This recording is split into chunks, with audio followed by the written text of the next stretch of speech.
बुखारी और मुस्लिम दोनों में है, मिशकात में 2023।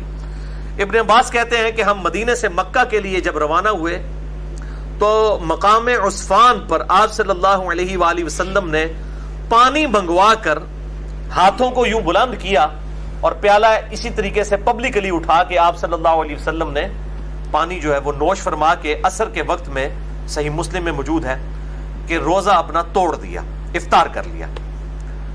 और साथ इब्न अब्बास कहते हैं कि सफर में आप सल्लल्लाहु अलैहि वसल्लम रोजा रख भी लेते थे और छोड़ भी दिया करते थे।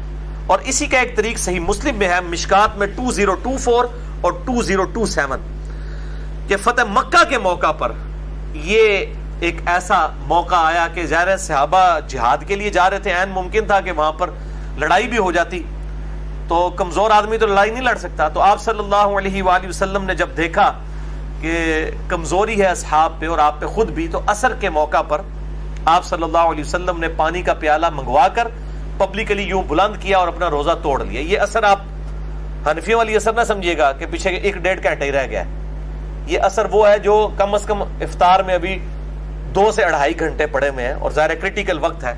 आप सल्लल्लाहु अलैहि वसल्लम ने रोजे को तोड़ दिया और ज़ाहिर एलानिया इसलिए किया कि बाकी असहाब भी रोजा तोड़ दें।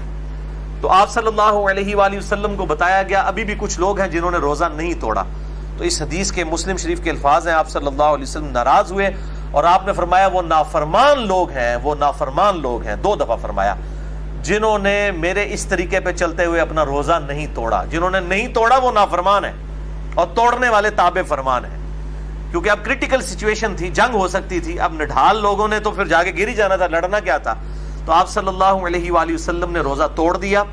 इससे ये बात भी पता चली कि अगर कोई शख्स हिम्मत करके सफर में रोजा रख ले और बाद में उसे एहसास हो कि मैं तो रोजा नहीं निभा सकता, तो वो रोजा तोड़ भी सकता है।